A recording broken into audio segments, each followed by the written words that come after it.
people have mysteriously vanished in America's wilderness. Join us as we dive into the deep end of the unexplainable and try to piece together what happened. You are listening to Locations Unknown.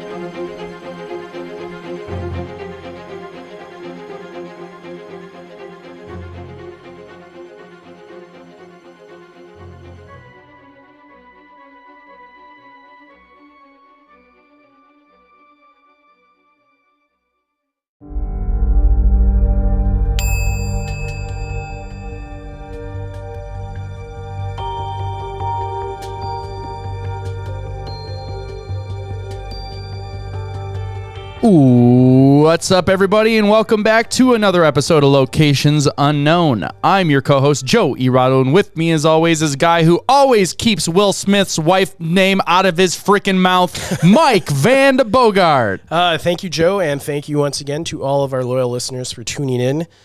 Just a couple of quick announcements here before we get going, and I'll apologize if my voice sounds a little weird. I'm recovering from a cold. Yeah, we were going to record Monday, and we postponed. I'm a little congested, but I'm feeling fine, so my voice is a little off today. So thank you to these new Patreons, or patron supporters, Sue and Eddie Spencer, Tyler St. Clair, Catherine DeLoach, Janelle Heath, Brett Barr, Sarah Pajanin, and Emily Putnam. Pajanin. But Putnam. So thank you so much for supporting the show. We've been saying this for like a year and a half. Eventually, we are going to have a studio. So We're close. We're starting to look for spaces. Yeah, we got some other cool things cooking that we can't talk about yet, but we will announce that stuff when we can. This episode suggestion comes to our friends from Strange Outdoors Premium. So if you don't know what that is, it's a website that kind of dedicates articles to kind of what we talk about, strange disappearances, and they have a premium section with premium content. And is it strange things in the outdoors? No. So thank you to Strange Outdoors, and head over to their website, strangeoutdoors.com, and give them a look. So as always, if you want to call the show, we've been racking up some voicemails that we'll have to go through here in we're getting excited weeks. On that one. Yeah, so call 208-391-6913 and leave a voicemail. Any topic you want to talk about is fair game. Just remember, we may play it on air, so don't say anything. If you're in an Uber home from the bar one night, call the number. Let us know how your night went. Yeah, so don't say anything you might be ashamed to hear on the air. And finally, you can help support the show by either going over to Patreon and becoming a Patreon member. We have lots of additional content. We also we're recording a really fun episode after this for Patreon. We have a bunch of our Patreon supporters have sent in ideas, and we're going to enter them live on the air into this AI art generator called Dolly. You've probably heard of it. It's on Instagram, and it comes up with some really wild artwork, and it's a fun episode. It has nothing to do with missing people. Yep. It's going to be a lot of fun, though. Yeah. So you can head over there and join Patreon. You can also join YouTube memberships to get access to our free or our member content. And finally, you can join premium subscriptions on Apple, which is similar to Patreon and YouTube. So, and you can buy stuff from our store on Facebook or our website. Always a support. All right, everybody, let's gear up and get out to explore Locations Unknown.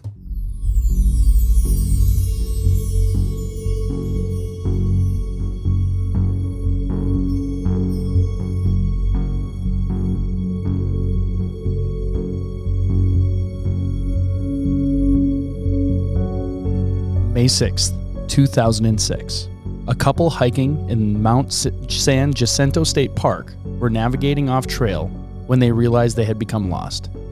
After following voices they thought they'd heard down the trail, they realized that they were in trouble. Luckily, they had found a campsite of a man who went missing a year earlier. Join us this week as we follow the amazing rescue of Brandon Day and Gina Allen.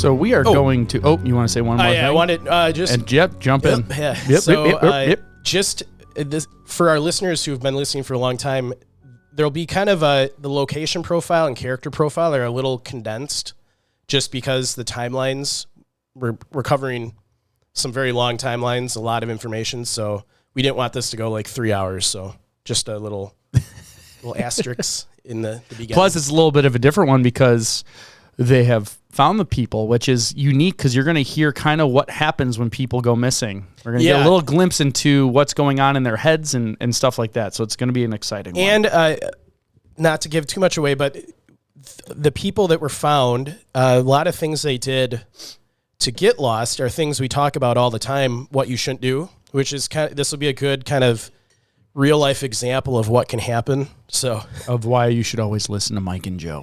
Yes. So we are in Mount San Jacinto. I can't say that. Like it's a tongue twister, even though it's not. Mount San Jacinto in Mount San Jacinto State Park. Jacinto. Potato. Nuclear. Call our number. Yeah, if you don't like that. 208 I'm going to start saying 391 6913. Jacintos. I'm just going to start saying it wrong to get the calls. Jacinto. It's a 14,000 acre national, 14,000 acre park. So it's about 1,000 acres smaller than Indiana Dunes National Park. If it were a national park, it'd be one of the smallest, but it's a California state park. Yeah, it was established in 1927. And it's the highest in both ranges. So the mountain is the highest in both ranges and in the county, and serves as the southern border of the San Giorgino Pass. I'm having a really tough time tonight. I had a long day. Naturalist John Muir wrote of San Jacinto Peak, "The view from San Jacinto is the most sublime spectacle to be found anywhere on this earth." He has a lot of those quotes from a lot of places. Yeah, the first time I heard it, I was like, wow. And now either he was like just all over the West. I think he was all over the West, just loving life. So everything he saw was just the best thing he saw, which that's awesome. Hey, I'm jealous. Yes. It's jealous rage. San Jacinto Peak is one of the most topographically prominent peaks in the United States and is ranked the 6th most prominent peak in the 48 contiguous states. So that's probably what he's referring to. If it's a very aggressive peak, like when you go to the Rockies, you can sometimes be on tall mountains that slowly cascade. You can go to ones where you're at the base and it just looks massive. Pull some pictures up of it when we get into the timeline, because it is, it's different than a lot of, some of the alpine hikes we've talked about. Okay. So it is in California near the greater Los Angeles and San Diego metro areas. So a little habitation history of the area. The peak is known to the Chahula Native Americans as a kitch or Ayakitch, meaning smooth cliffs. It is regarded as the home of Dakush, the meteor and legendary founder of Chahula. I know I'm screwing that up. Call the number. I'm gonna put that into our super advanced Cahulia. I gotta turn the volume up. Kauia. Wow. So, yep, I'm going to get a lot of hate. Off. We're going to get 1-star ratings for pronouncing it wrong and all the bad things. So the climate around the San Jacinto Mountains, like the neighboring San Bernardino Mountains, are humid island above the surrounding desert and semi-desert. Annual precipitation ranges from about 15 inches at the western base and only 6 inches on the eastern desert base to as much as 32 inches above 5,500 feet. The mountain town of Idlewild averages 27 inches per year. The coastal, which is the western side of the range, reaches more precipitation than the eastern desert side. Got that rain shadow. Yep. Most of the precipitation falls between November and March, with a secondary maximum associated with thunderstorms during the summer monsoon season between July and September. The precipitation totals are highly variable from year to year. Snow usually falls above 4,000 feet in elevation in the winter, and above 8,000 feet, snow sometimes persists until June. Near the crest, there are often a few patches of snow that may persist all year in shady spots. So a little bit about the terrain. To the east of San Jacinto, the 10,834-foot peak towers over the city of Palm Springs. To the west, it borders the mountain community of Idlewild. I've actually seen this mountain from Palm Springs. Have you? I have not. The peak is also frequently called Mount San Jacinto. The steep escarpment of its north face above Snow Creek climbs over 10,000 feet in 7 miles This is one of the largest gains in elevation over such a small horizontal distance in the contiguous United States. Tough hike. Very aggressive. Yes. So what are some of the animals we'll see there? Coyotes, mule deer, bobcats. Rarely we'll see mountain lions and a handful of black bears, but that is extremely rare. They're definitely not grizzlies or brown bears. Yeah, and they're very rare. You probably won't see one. Yes. It is hot at lower elevations in summer, upwards of 90 degrees near Idlewild, but it can also get extremely cold in the winter months. Very dry in the hot summer months. Water is usually plentiful in the spring due to the snowmelt, but as the months get hot, water can be hard to come by. Altitude sickness is always a concern when you're at those high altitudes, and blizzard-like conditions do persist in the winter and can be bad enough most years that authorities warn PCT hikers to wait it out. Yeah, that's a thing that will come up in one of the timelines is the weather in the winter can get so bad that people hiking the PCT need to just either go around or what was the term they call it for people that skip sections? Section hiking. Section hiking. Through hiking and section hikers. So it's the word you use to ask the question. Yeah. So based on that information from the California Department of Parks and Recreation, most of the trails in the park range from moderate to extremely strenuous hikes, with only 2 short trails totaling less than 2 miles listed as easy. So most of the hiking in this park is not for the faint of heart. And I think, what I got from it is you need to be in very good physical condition to do a lot of these hikes. And I think you got to really plan ahead, especially if you're going in the winter. There's a lot of special winter gear that you're going to need, crampons, ice axe, things like that, especially if you're going to the summit. So you got to know what you're doing. Yeah. So why don't you tell us about Mr. Day and Ms. Allen? Yeah, so it's Brandon Day, Gina Allen. Brandon was 28, Gina was 24. They obviously were found alive, gender male and female. Don't have a lot of information on them. Gina was an All-American cheerleader as a teen, and as an adult became a traveling cheerleader instructor. She earned her degree in family resource management from Iowa State University, eventually moving to Dallas to live with her sister, which is where she met Brandon. Brandon lived in Dallas and was a financial advisor for a company called Martin Financial Group. From what I could tell, they had no medical issues. They had absolutely, and this was from my research, no experience in the wilderness. They had never camped out or done any hiking. Okay. So as green as you can come when it comes to hiking. So an experience in that location, absolutely none. So not a ton of information on them, but you'll kind of, I think we want to stress their experience in the wilderness because that's going to come up in the timeline. So is pulling up. That is a beautiful mountain. Yeah, it looks like a great place to hike. Yeah, not something I would do if you're a greenhorn. Yeah, absolutely not. But I'm sure a lot of inexperienced people hike it and do just fine. But so. All right, Joe. We have a sponsor for this episode. I wasn't paying attention. Sorry.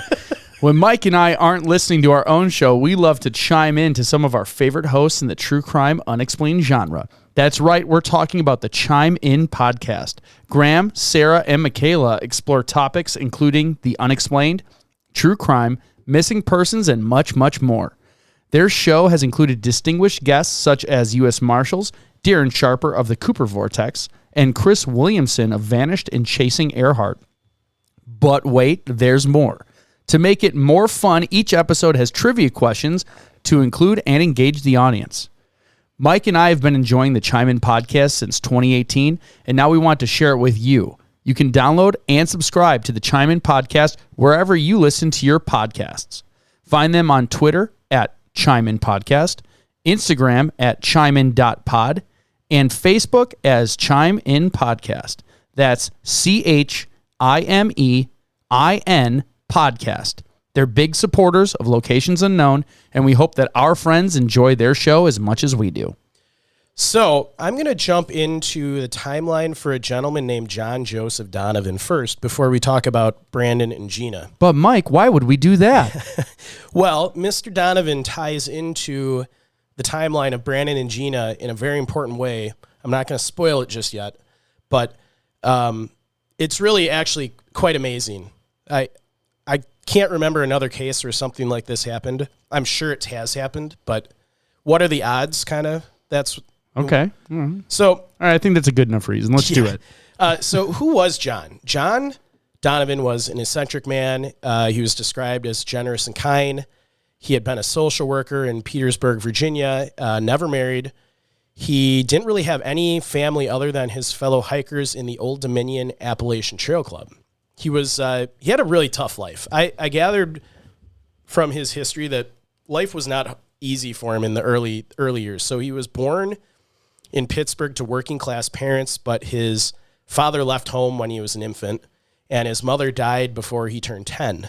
And he spent most of his years in Catholic orphanages, and eventually moved in with an unmarried aunt who took him along to a hotel restaurant where she waited tables.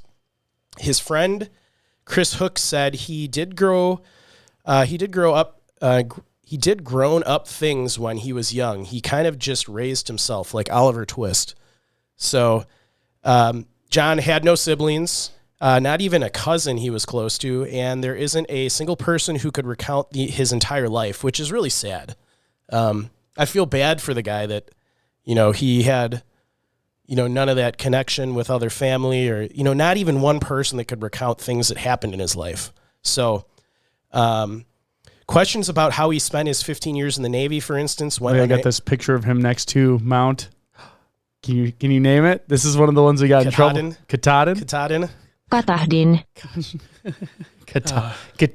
Remember? Yes. Call the number. Yeah. So, yeah, he was in the Navy for 15 years, but no one really knows any of that history. His legal next of kin was a stranger. This is a quote. "I can't remember if I actually ever met him," says cousin Chris Davenport of Monrovia, California, but he kept in touch, Christmas cards and so on. So, rough upbringing. His dad ditched him. His mom died when he was young and really had no family. So he became a hiking fanatic, spending at least a third of the year on hiking trails. He'd taken up hiking in his 40s to lose weight. He was called El Burro. That was his trail name? Yeah. El Burro? For the way he plowed through icy creeks and windstorms and meandered off course for 2 days and still finished his trek. He walked slowly, sometimes trudging into camp 2 or 3 hours behind his hiking companions. Though Donovan never really made hiking look easy, he bagged the 500-mile Colorado Trail and the 2,175-mile Appalachian Trail, which he section hiked over the course of a decade. It goes on to say, though he walked 4,000 miles a year, a lot of people still considered him an amateur. He got lost often. Once on Vermont's Long Trail, he detoured to take in a vista, and then returning to the path, he hiked 3 miles back the way he had come in, not stopping until he hit a road and saw a car that looked vaguely familiar. So, very experienced hiker in the sense that he did a lot of hiking, but it sounds like he never kind of learned from the hiking he did. That was my impression of Mr. Donovan. Okay. So, John's adventure that led to his disappearance starts on April 22nd of 2005. So he was planning to through hike the PCT. So in 2005, John had recently retired at the age of 60 and began hiking the 2,650-mile-long Pacific Crest Trail from Southern California to the Canadian border. John planned to start in Mexico and hike to Oregon and began hiking the trail in northern Mexico. So he did do a lot of planning for this trip. He spent over a year planning. On a manual typewriter, he typed out a 6-page itinerary and organized everything, including how much coffee he'd need per day. He encouraged friends to send gifts, but nothing that has to be carried past the post office. He said, "I'm just too old and lighter is better." So, even though people described him as an amateur, he still seemed to put a lot of preparation into this PCT hike. So John had originally planned to hike the PCT with Ken Baker, a 60-year-old who was a good friend from the Old Dominion hiking club. Baker was a retired mechanical engineer who lived outside of Richmond, Like John, Ken spent 3 to 4 months a year backpacking and was known for his easy looping stride. These guys are kind of like living the dream life. Yeah. Spending 4 months a year hiking. I mean, can you imagine? Yeah, I can, and I want to do that. So we have someday. children and responsibilities, however. Yeah, someday. So Baker had spent around 100 hiking trips with Donovan since they met through the ATC club in the late 1990s. Ken regarded his friend with a fond dismay. John was kind of clumsy and wasn't mechanically inclined. Of course, an engineer would say that. Yeah. So in the spring of 2005, Ken Baker told John he wanted to postpone the start of their PCT trip by 3 weeks. Ken said, I'd looked at the weather data in Southern California and had just had its snowiest winter in 30 or 40 years. But Donovan couldn't be dissuaded from the original plan. I asked, what if you get lost? Baker recalled. He just said, the crowds up ahead will blaze a trail through the snow. It'll be all right. So kind of reckless. I would postpone if California just had its most snowiest winter in 40 years. Yeah, and they're recommending postponing? Yeah. So we're fast forwarding now to the start of the thru hike. So at the start of his thru hike, Donovan wasn't alone. He headed north from the Mexican border with his friend Lynn Paget, 48, through the very hot Mojave Desert that surrounds the PCT's first 100 miles.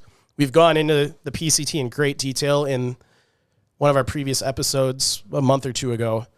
If you want to learn more about the PCT trail in great detail, go check that episode out. Do you remember which one it was? No, it was the Irish guy who went missing. I'll look it up. You keep talking. Okay.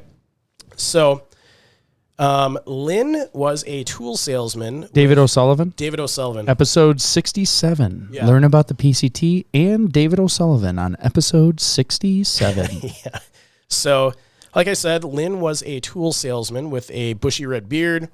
He had thru-hiked the AT in 1997, but in the years since, he had kind of left the hiking club's inner circle and put on some weight. In the Mojave, Donovan accidentally left his lucky pants at a motel, and he had become obsessed with the loss of his pants. One windy night in camp, I set up my tent and got in, Paget says. John was still out there struggling to set up that little tarp of his, so I yelled to him, "Hey, comrade, how's that tarp treating you?" John replied, "The damn wind's blowing it all over the place, and I don't even have my lucky pants." So 2 days later in the town of Warner Springs, Lynn's feet were now so swollen that he had to give up his dream to complete the thru hike, but John was distracted and happy. He goes, "Guess what, comrade? The guy at the motel sent me my pants, and he paid the postage." From then on, John would hike alone as Lynn had to pull out. Well, that was cool, the dude in the motel. Yeah. So fast forward now to May 2nd of 2005. So by the time Donovan began climbing Mount San Jacinto on May 2nd, the signs of danger were very apparent. Snow was 3 feet deep. The meteorologists were predicting a heavy storm. So most thru hikers had decided to wait out the weather in the town of Idlewild, which is accessible by a very easy 2.4 mile trail. So around noon on May 3rd, when 3 well-equipped hikers met Donovan, they warned him that they'd seen clouds sweeping in.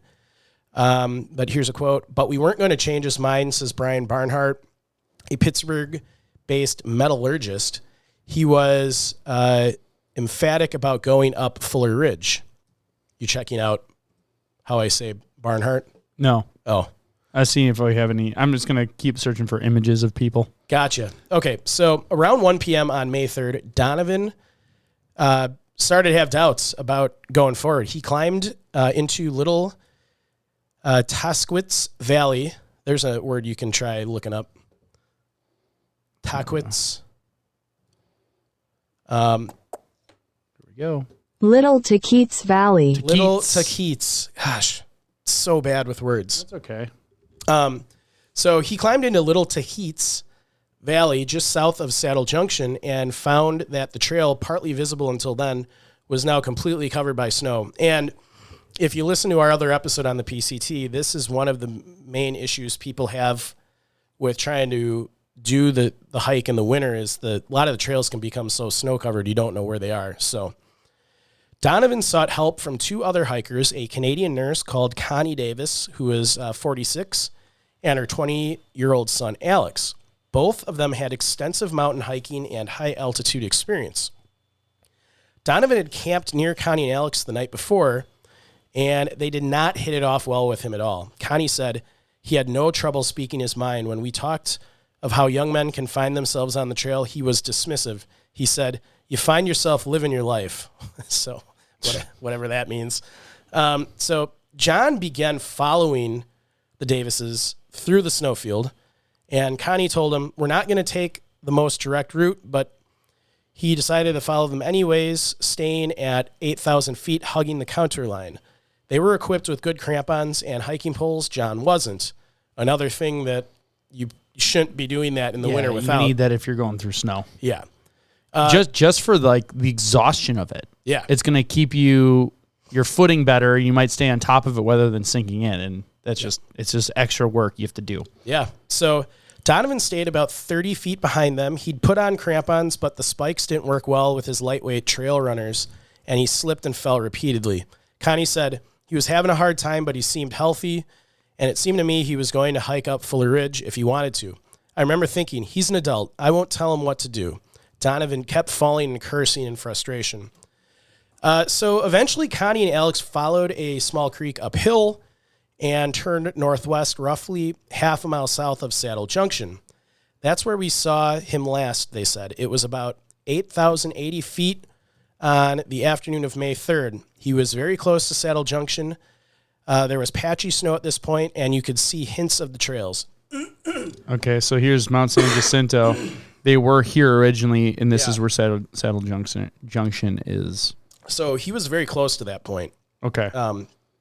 So no one knows exactly what John did next, as he was never seen again alive. Dave Koskenmecki, at age 61. I'm on it. Joe's on it. We've got live pronunciation here. The technology's insane still doesn't- in my house studio. It still doesn't make... Koskenmaki. Koskenmaki.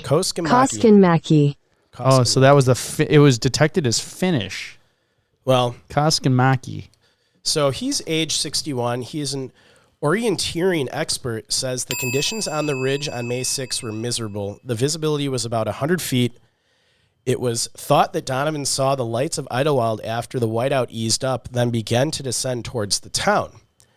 So, like I said, he was last seen on May 3rd, 2005, near a remote spot in the forest called Saddle Junction, where the northbound Pacific Crest Trail is crossed by the Devil's Slide Trail. He had covered 178 miles. The area is about 50 miles southeast of Los Angeles and about 30 miles south of Palm Springs. So when word reached Virginia in mid-May that Donovan had not been heard from in a while, a friend phoned several rural post offices. Who you got up here? Super Dave. That's Dave Koskenmaki. Okay, wow, you found a picture of him. Yeah, this is his PCT trail journal. Cool. So a friend phoned several post offices along the trail where she knew he had mailed packages. When she learned that he had not picked them up, she alerted the authorities. Searches were launched, but no trace of Donovan was ever found. So we are going to end the timeline for the time being for Donovan, and we are going to start the timeline for Brandon and Gina.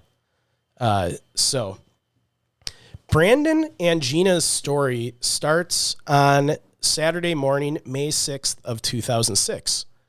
So on the morning of Saturday, May 6th, Brandon changed out of his shorts and into wind pants and a t-shirt, and Gina put on a pair of yoga capris and a 2-layered tank top, one of them bright orange. They both wore tennis sneakers and carried just a digital camera, chapstick, and a 1-ounce tube of sunscreen. As this wasn't a day hike, they didn't pack food or water. Brandon said, "We weren't planning to hike. We were just there for a 1-hour little nature walk." So I will pause. Not to critique people. They were found. They didn't die, but Critique away, man. Joe and I always, whenever we go hiking, even if it's a short little hour-long hike, I always pack enough stuff in case I have to spend at least a night out there. Yeah. You know, like if I'm not going to have a lot of water on me, I'm going to have stuff to filter water or treat it. Yeah, it's so easy to carry even just the tablets or like a life straw. Yeah. Anything so you can at least get water because you can live without food. Yeah, and I mean, get a solar blanket and a life straw and bring like a some tarp, maybe dehydrated food that you can just add water to, and some strike anywhere matches, and wear a generator. Yeah, generator. wear hiking boots. Pack like a sweater or something in your backpack in case you're out there in the cold.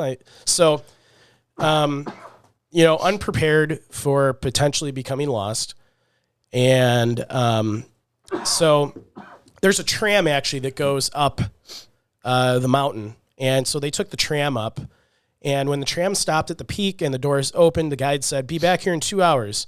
After the night of partying, the couple thought a walk would clear their heads, as it was a beautiful sunny day with the temperature around 60 degrees Fahrenheit. So at this point, the terrain was easy, and they saw a lookout point around 75 yards away off the trail. They could see people there and other people coming up the trail who said the view was pretty, and they were casually dressed, so they decided to head off in that direction. From somewhere in the distance came the sound of a waterfall, maybe 75 yards further. Getting to it was a bit more difficult, but it was only 30 minutes since they'd gotten off the tram, and they were sure they'd be back to the tram in plenty of time. So now is when they start to get lost. So somehow Brandon had miscalculated and made a wrong turn on the way back. It was easier when they came to the tree or boulder or some other obstacle to turn right down the mountain rather than climb up. So they became lost, a slight turn off course, followed by another, and then yet another. The terrain suddenly didn't look familiar. So this is another one of those things we tell people is if you start to think you're lost, don't just keep wandering around. Although this is going to bite us in the butt. But normally don't keep wandering around. Yeah, because you can see how they kept making the wrong decision in where they thought they were going, and it just got them more and more lost. Yep. So now they heard voices which they tried to follow, but the sound was bouncing off boulders and echoing off steep canyon walls, leading them even further from the trail. Then they were sliding on their backsides over loose scree, holding on to the brush for support. At this point, they started to sense they were in trouble. Gina was frightened and crying as she didn't have any experience in the wilderness, saying, "I'm not sure I can do this." Brandon responded, "I'll hold your hand. Just follow me. You can do this. Be careful. Watch your step. Don't get hurt, and we'll get out of this fine." So, like I said, neither of them had ever camped or done any hiking. Making it worse for Gina, she could feel herself losing it, and she was worried about getting back to the tram. But she was just as worried about how Brandon would handle it if she gave up and become hysterical. So here's another thing that we've talked about is if you get lost and you start feeling yourself, succumbing to panic, just stop for a second and collect your thoughts, cool off, and come up with a plan of what you're going to do, because people that are in a panicked frame of mind usually don't make good decisions. Yeah. So that's another tip when you get lost is you got to collect your thoughts and cool off and, make calm, rational decisions. Mm-hmm. So it would be easy for him to say, "You know what? Screw you then. You sit here, cry, be a baby. I'm getting out of here." After all, he'd only known her a little over a month. So Gina pulled herself together, pressed on. And that's kind of a crappy thing to think that your boyfriend would say that. Like if I'm being a problem, he's just going to leave me here in the wilderness while we're lost. You're not thinking very highly of him. So that was kind of strange. Well, he was a new guy. The new guy. You don't know. He could be a creeper. Yeah. So it is now, excuse me.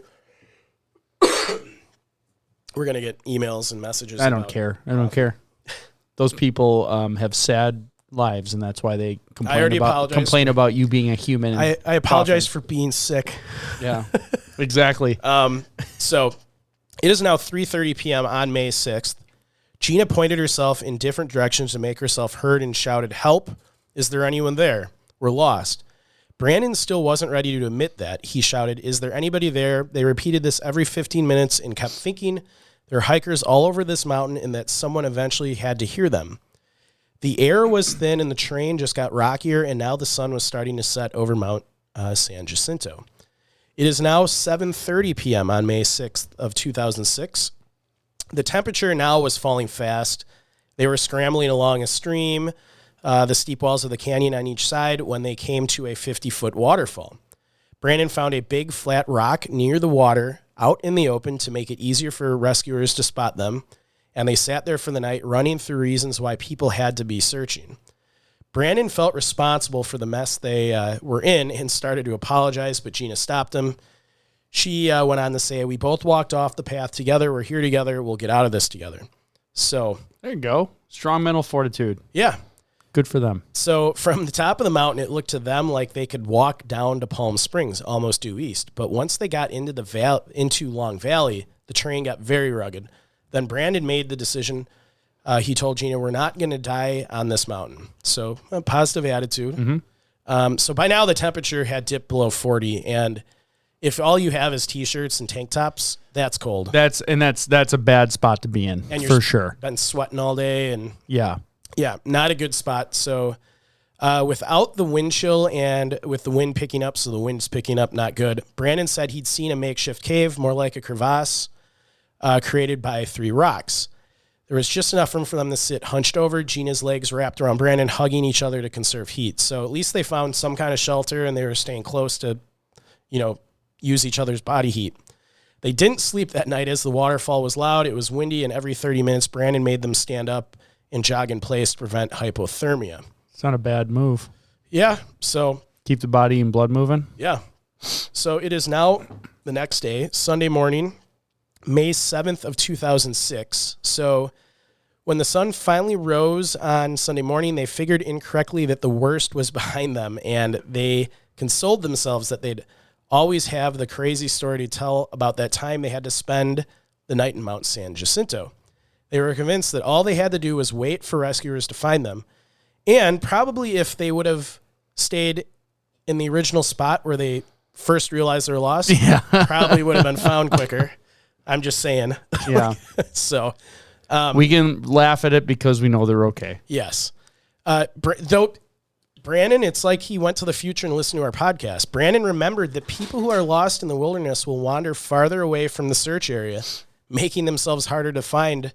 So they agreed to stay put since they thought the search party was probably getting started that morning at daybreak. We should reach out and find out where he heard that from. And if he's not sure, convince him that he heard it from our podcast. Yeah.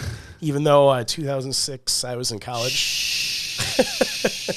So they sat on a flat rock above the waterfall for 3 hours. They were thirsty but didn't drink any water because they're worried about getting sick. If it was contaminated, another Good move.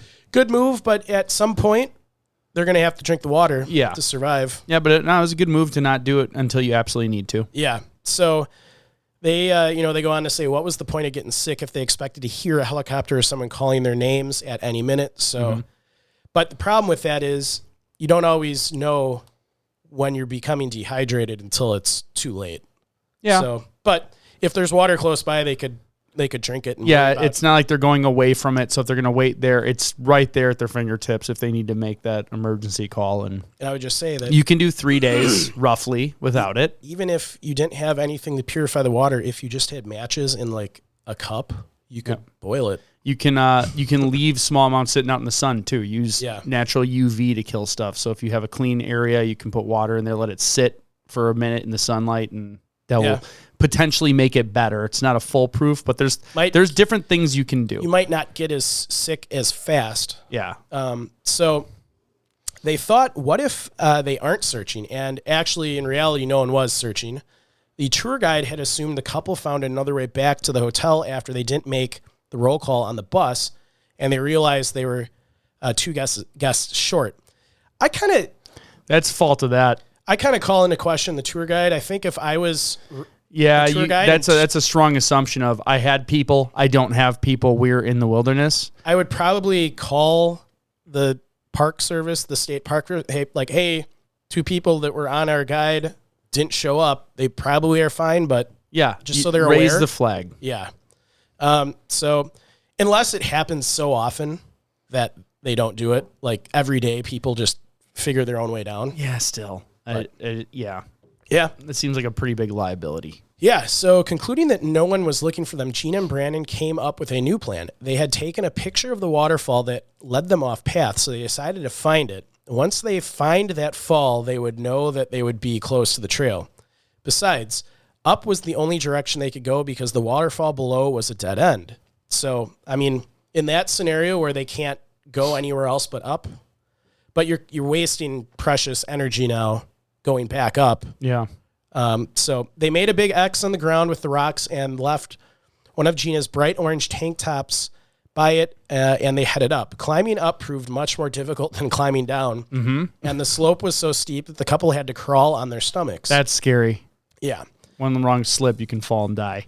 Gina recognized a single dead pine tree that she thought resembled an old man. The previous day from the scenic overlook, that tree had been above them, and now it was below them.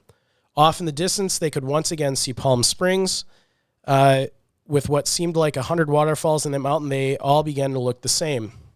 So it had taken them that long to climb up to the top of the ridge. So how long could it possibly take the hike all the way down to Palm Springs? A long way. Well, if there's no trail and you're bushwhacking, it's a long way. The tram ride had only taken 10 minutes. So now they were at a higher elevation than the night before. And Gina and Brandon began to worry that they could die from exposure with the winds increasing. Yep, very true. Serious concern. They climbed up a boulder and found a parallel valley that appeared to offer an alternate route around the 50-foot fall that trapped them the night before. So they decided it was their best option. So at this point, they just keep moving and moving and moving. You almost want to pick a spot that you think you could survive the longest and just stay seated. But Brandon came up to a 10-foot vertical drop, and he was perched on the edge holding some roots for balance. Gina was about 20 yards above him. He heard her scream and looked over his shoulder to see a rock slide headed right at him. Yeah, that they're in like the worst positions ever. Yeah. So Brandon grabbed a root with both hands and swung off the edge of the cliff, dangling in midair. This sounds like a movie scene. A rock the size of a suitcase missed him by about a foot. They watched. That would have killed him. Oh, it would have. Yeah. Like, you think about if I threw a rock at your head right now, even half that size, I'd probably knock you out. Yeah. Now imagine it's tumbling down a cliff, probably doing 10, 15 miles an hour. And a suitcase-sized boulder is probably 50, 100 pounds. Yeah, that'll kill you instantly. Yeah, so they watch as the rock flew down the mountain, breaking branches on its way down. So Sunday, thankfully, was a warm day with a slight breeze, and Gina took off her second tank top and gave it to Brandon to tie around his head so his scalp wouldn't get sunburned. They were thinking that they were making good progress after the terrible day they had before. Yeah. So it is now 5 p.m. on May 7th, and the valley they had followed merged with the valley they were stuck in the night before. Coming across the stream, the couples decided they had to have a drink of water due to the raging thirst, despite the risk of bacteria and parasites. The area was very rugged and thick with vegetation, including pine, scrub oak, white fir, juniper, and wild apricot. If they're up towards the source, there's a much less chance of that being a case. Moving water closer to the source, they're probably a lot better than when you keep going downwards, picking up particulate, debris, potentially animals dying in it or defecating in it. That's like where you get all that stuff. So if they're up at the cold elevation, there's probably a much less risk of that happening. So, and I mean, at some point, you have to have water to die anyways. It's risk the sickness, but you stay hydrated. Yeah. So in places, the scrub was so thick, they had to crawl and fight through it, cutting and scratching them in the process. As the sun went down on them yet again, Brandon had fallen into the stream when a log broke under his weight, so they decided to stop for the day. They found a flat rock up against some boulders that gave protection from the wind that was coming down from the mountain. Brandon's feet and shoes were wet, so Gina gave her socks to him. Okay, so he didn't fall in with his whole body. No. Oh, well, that's very lucky. Yeah. If his body got wet right as the sun was going down, he would have not been able to dry off. He's they're like the unluckiest people. Well, and that's like, you don't think of when you're in this situation, small little things like that can be the difference between survival or not. If he got completely soaked, they didn't have any change of clothes, sun's down, you are not going to dry out. He would have been forced to strip down, probably completely naked, and then hope to God he didn't get hypothermia. Well, and the really crazy thing about their story is this is probably played out on a lot of the other cases of people that have gone missing that are never found. Oh, absolutely. That's all I've been thinking the whole time. This is like the struggle you imagine someone who's lost who eventually doesn't get found is going through before, the final accident, or it's rare that we get a glimpse into what happened and they get found. No, shocker. Well, it just shows too, because we've been on the trails, and when we know where we're going, we go off trail. We've climbed up scree fields. It's very dangerous. Yeah. If you know what you're doing, it's very dangerous. So, they have these very movie-like scenes occurring to them, but really that stuff happens. I mean, when we climb up a scree field, what do? Yeah. We don't go right up behind each other because we know that rock falls are real. So we spread out and we go on angles so that if somebody kicks a rock loose, no one's below. And if you don't know what your eye out above me the whole time. Absolutely. And so we go up at different times and spread out at angles, because we know how gravity works.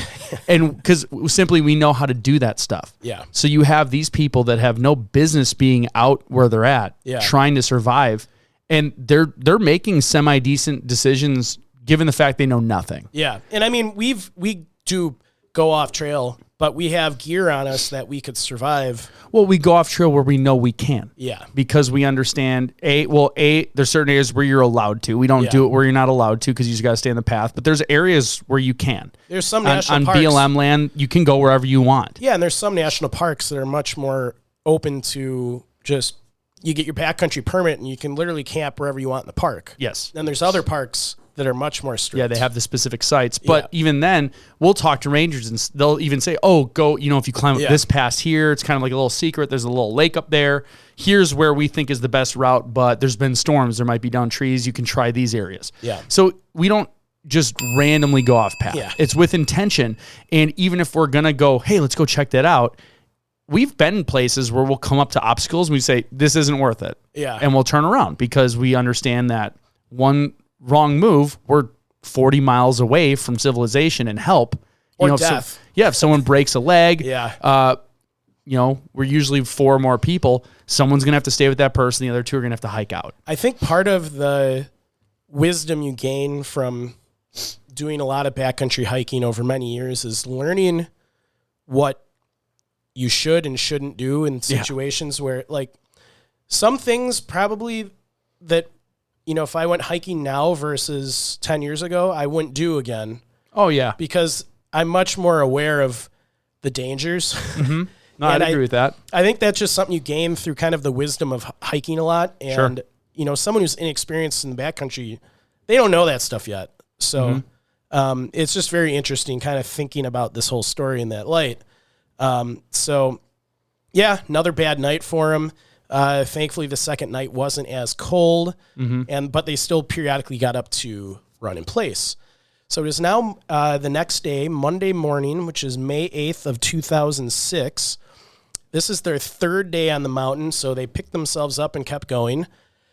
They were certain at each bend in the stream that they'd see the base of the mountain and the city of Palm Springs. At one point, Brandon fell through a crevasse in some rocks and twisted his ankle, and also nearly fell while rappelling with a branch down a 15-foot cliff. So, again, another thing you don't think about is he's rappelling down this 15-foot cliff. If that valley's a dead end, how do you get back up? Yeah. Without climbing. You're stuck down there. Stuck. We covered this in a Patreon episode of a guy who died in Grand Canyon National Park going off trail. And he was going from cliff ledge to cliff ledge, like slowly going down. And he eventually got to a spot where he couldn't get back up and he was stuck on a cliff ledge and died. Mm-hmm. And that's another reason why, if you don't have a map, it's probably not a good idea to just go down in elevation on cliffs that you can't get back up. Yeah.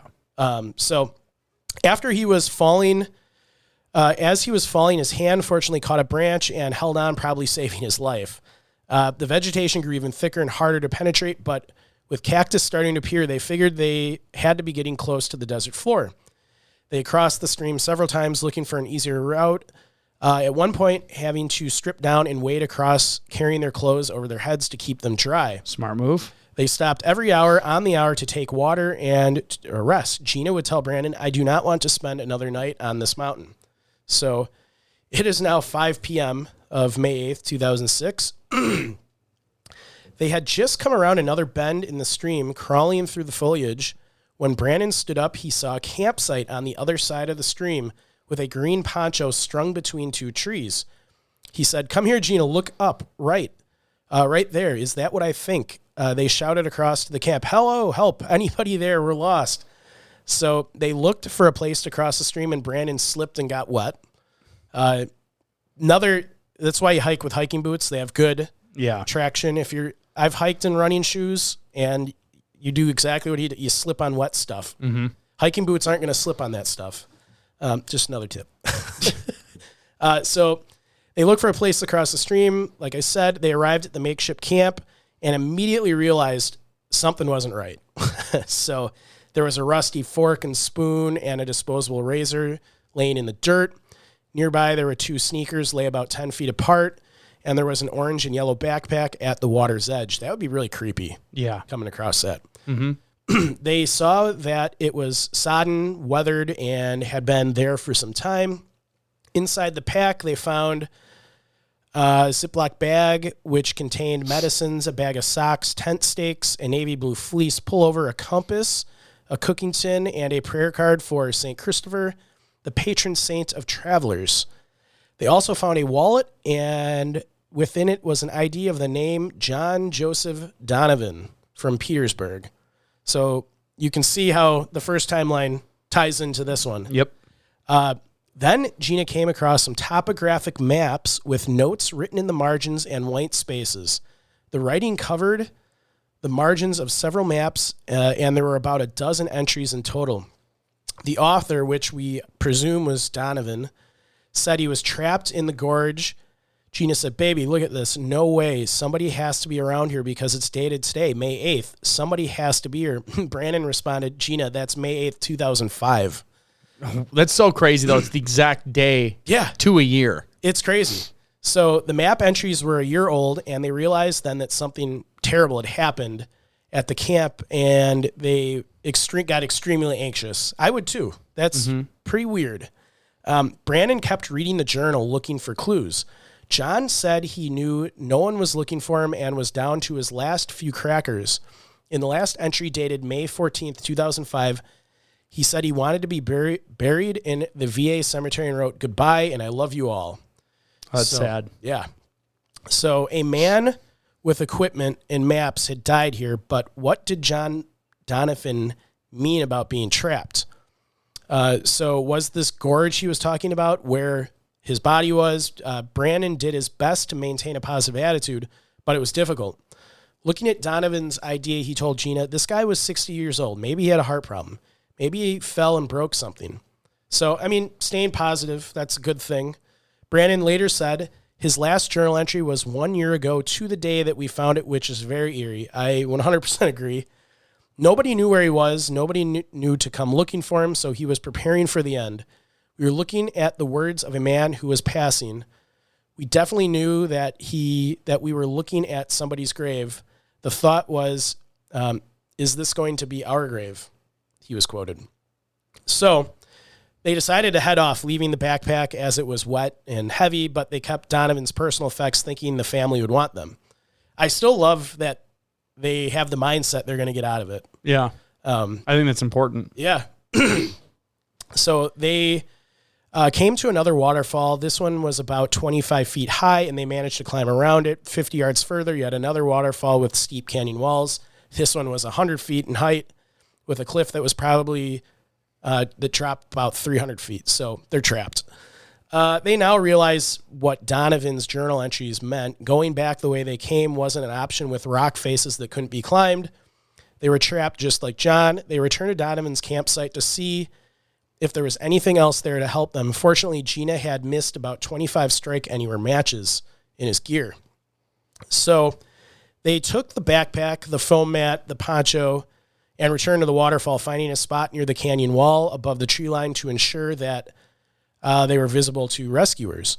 Gina put on Donovan's fleece and laid out some of his wet socks on the rocks, setting up the poncho as a screen, preparing for the wind that came down the mountain every night. So they're kind of trying to set up a camp, which is good. There was a tent back at the campsite. I would have maybe Grab that. stayed in the tent. Yeah. Even though, I mean, it was a creepy area. Like, if it's survival or being creeped out, I'll take survival. So Brandon set out to make a signal fire, but he realized that if he lit a signal fire beneath their perch on the canyon wall, they could be engulfed in flames themselves. He found it. Yeah. So, I mean, you want to signal to authorities, but you also don't want to start a forest fire, which is tough. I mean, your number one goal is to survive, but you don't want to be responsible for millions of acres burning down, which could engulf you and kill you anyways. Yeah, exactly. So he found another small part of the gorge wall where he could set the fire and control it. As he got the fire going, he heard the sound of a helicopter, and Gina began jumping up and down, waving her arms. But the helicopter was quite a ways off, and after a few seconds, it disappeared behind a ridge. Brandon fed the fire as quickly as he could, then started waving a burning stick. Gina took off her jacket, picked up a branch onto which she had tied an orange fabric square from Donovan's bag, and started waving. The helicopter appeared again in the distance and appeared again. 4 times it appeared and then was gone, and she ended up saying to Brandon, "What if they don't come back?" Brandon didn't have an answer. It is now the next day, May 9th, Tuesday. This would be their 4th day on the mountain. The couple had been without food for 3 days. Brandon told Gina he'd made the decision, "I'm going to light this place on fire. I'm going to light the whole damn mountain on fire." She said, "Do it." So they're desperate. I mean, anyone in a desperate situation is probably going to I'm going to light the place on fire. So Brandon left Gina on the perch and disappeared under the canopy. He waited for the wind to shift. As it heated in the valley, he swept back up the mountain, away from the perch. He found a fallen tree with piled twigs and leaves into an indentation he'd made by jumping on it. He got a fire going and headed back to Gina. By the time he got back to the perch, the flames were everywhere, with trees exploding with heat. The fire started to burn itself out after about 45 minutes, and then a little more than an hour after Brandon had lit it, the fire was out. Then they had heard a helicopter flying around the bend, right at eye level. There it was. They waved and jumped, and Gina's legs were so weak they crumbled beneath her. From the helicopter, they heard, "We'll be back." It turned and headed down the valley. Gina turned to Brandon and told him, "You saved my life." Brandon just kept thinking, "We made it, we made it, we made it." They both understood. It was John Donovan's matches that saved their lives. When they were finally picked up, Brandon told the rescuers that they had found a campsite belonging to John Donovan, and they promised to return to find him. They were examined at a local hospital and only had blisters and bruises. It was one of the most amazing survival stories that could have happened, and it wouldn't have happened without Donovan's gear that they just randomly found. Yeah. So fast forward now to June 2006. A new search kicked off for John. About 1 year later, in June 2006, so that's a year later after John went missing, and a month after Gina and Brandon were rescued, a team from RMRU returned to retrieve John Donovan's body, which surprisingly had not been burned. So I think there must have been a forest fire there recently. They worked with Riverside Sheriff's Office to organize a search near the lost camp for Donovan's remains. After a lot of planning and several delays, the operation finally began on June 4th of 2006. Searchers were flown one at a time to the landing zone about a 1/4 mile from the camp.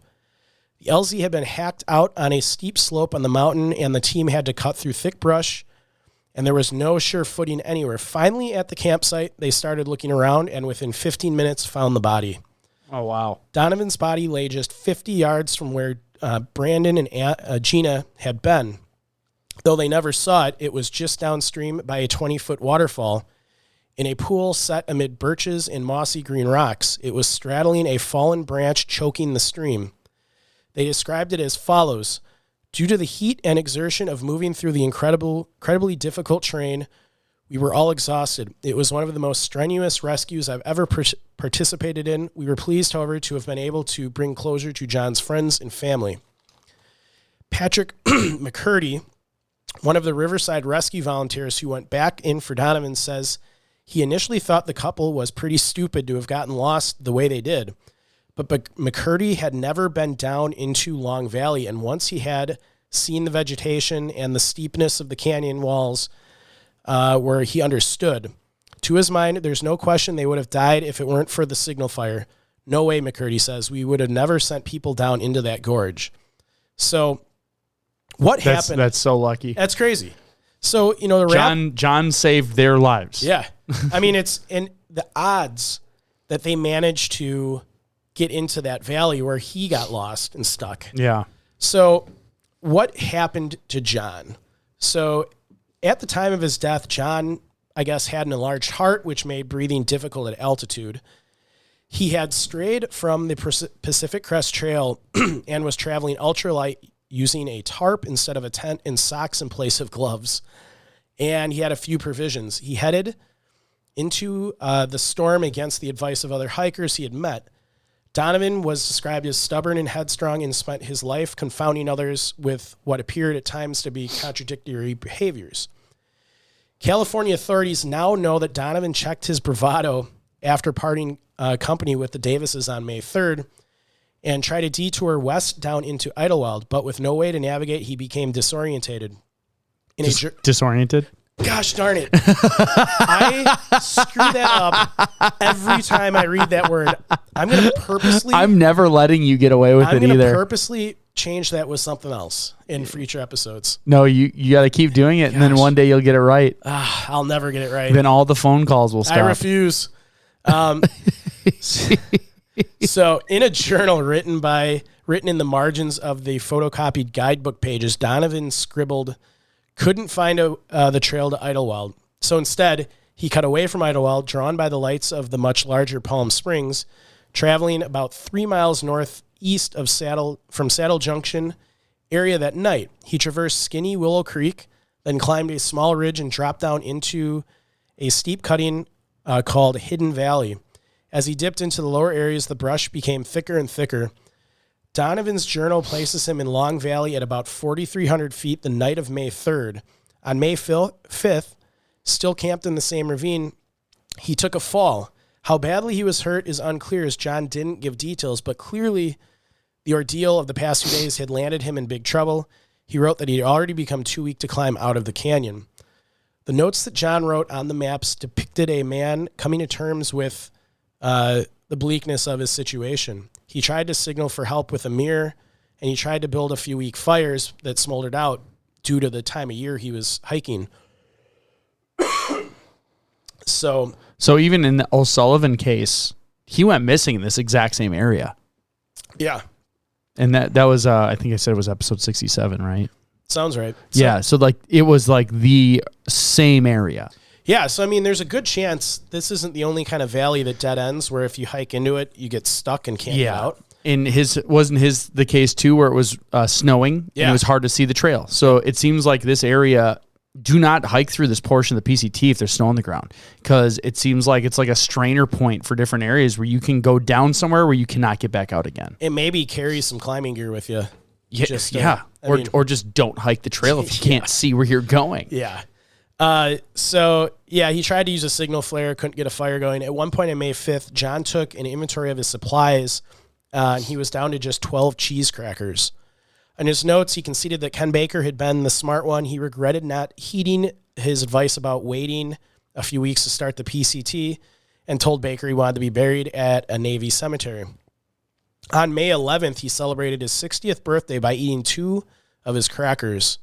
In his last entry dated May... Oh, that's sad. Yeah. On his last entry dated May 14th, he scribbled that he was going down to Long Creek for water, writing goodbye and love you all. The only mystery that lingered was Was Donovan's final message a suicide note? Did he leap to his death, anguished after 11 days of waiting? Or did he slip and endure a final fall? No one will ever know this. But on July 11th, they buried John Donovan in a veterans cemetery in Amelia County. 80 people filled the chapel, and a minister read from Psalm 23. He read, "He leads me beside quiet water. He restores my soul." A ramrod stiff Navy officer presented Ken Baker with a flag. Bagpipers played Amazing Grace. And Lynn Paget moved to the grave bearing a red plastic cooler. There he opened a Seabreeze bottle filled with Irish whiskey and began filling up plastic cups so everyone could take a nip. So, what a crazy story. That is a crazy story. I think it goes to show that small decisions that seem innocuous can end up causing huge problems. And I think that's what trips people up in the wilderness. Like if you're just going for a hike, just like a little quick jaunt off the trail. Yeah. And then that turns into, I think we're lost. Let's go this way. Yeah. Let's go. Just little dumb decisions that, again, they don't seem that big of a deal. Yeah. And will just keep pushing you into a further red territory. Yeah. And I think what really drew me to this story of these three individuals is we got a firsthand account of what probably a lot of people have gone through when they've gone missing. Yep. I'll talk about that in a second. No, yeah, you're right. It's what I really liked about this, these people had zero experience. Yeah. And it's almost crazy how the brain works and gets really sharp in those types of conditions, because they started recalling things that we talk about. Yeah. And they did not know what they were doing. So people have that knowledge like almost innately in them of they've probably heard it somewhere. He said, "Oh, we're supposed to stay where we are." Yeah. Now, if he was a little more seasoned, he would have known that off the bat. But I wonder how many of those people start realizing the right things to do, and unfortunately they never get found in time. Yeah. And I mean, how incredibly lucky that John went missing in there. And they just happened to come across the valley that had all his gear in it, because without that gear, Brandon and Gina would have died. I wanted like a statistician to calculate the odds. It's got to be ridiculous. Yeah. Like you could win the Powerball twice and get hit by lightning before that would happen. We'll probably find out that valley just like people just like it funnel like into there. People in there. But even then, you think they would start searching that area after finding Donovan's body? Yeah, the searcher said they would have never searched it. Yeah. So, but still, think of the odds of somebody going missing a year prior and leaving behind the exact items you need to get rescued in the exact same spot a year later, and those things surviving the elements. Yep. And then you stumbling upon that randomly. Yeah. And then a helicopter being in the right spot to see the signal fire that you lit that only lasted a certain amount of time. Yeah. Like those odds have to be ridiculously insane. Yeah. I mean, yeah, it's like one odd after the other. Like the odds of this happening, the odds of that happening. Like it's crazy. So if you're a fan of the show, I Shouldn't Be Alive, Season 3, Episode 2, Date from Hell is this story. Is it really? Yes, that's what this is. And these are the actor recreated photos that I was like kind of giggling at. Like this is from the TV show. Look at, they're on their date. They're meeting for the first time. Wow. Hey, look at, there's that. What's funny is this is the actual photo. This is the recreated one. They like found the same clothing, except they couldn't find a dude with black hair. Like, like the girl actually looks pretty similar to her. Yeah. Like, so yeah, you can go watch. Look, oh, he's very scared and serious. I mean, what's that on? Let's see what. So I'm on IMDb right now to see. On Netflix. It aired in 2010. Okay. January 22nd. It's saying you can watch it on Freevee. So go to IMDb, Date from Hell, and I Shouldn't Be Alive. You can watch this episode. Must be good if it's only on Freevee. Yeah. So. Well, that's all I had, Joe. Oh, top comment. Why isn't anyone concerned that he tried to start a forest fire and the potential harm this could have caused? What a dumb comment, Rachel Owens, 62633. Well, we covered that. Yeah, leave no trace. But guess what? If I'm 5 days out and almost dying and I have matches, I'm probably going to start a big fire too. I probably won't try and set the whole forest on fire. I'll gather stuff, but shut up, Rachel Owens. I'm going to say that. Okay. And I care about the environment a lot. Yeah. But that's a dumb comment. Why weren't they concerned? Oh, be quiet. Go be happy somewhere. All right. Well, on that positive note, join us on Patreon for our exciting Dolly artwork episode. Yeah, thanks again for tuning into our show. We appreciate you all for listening and sharing Locations Unknown with your friends and family. Be sure to like and follow us on Facebook, Instagram, Twitter, and YouTube, where you can find the videos of each episode. Also, if you would like to support the show monetarily, as Mike said in the beginning, please visit our website or Facebook store to buy some sweet, sweet swag. Additionally, you can subscribe to our Patreon account and on YouTube and Apple Podcasts, the special Apple Podcast, where you will have access to our special events and additional shows for paid customers only. Just like Mike said, we're going to have a fun one next.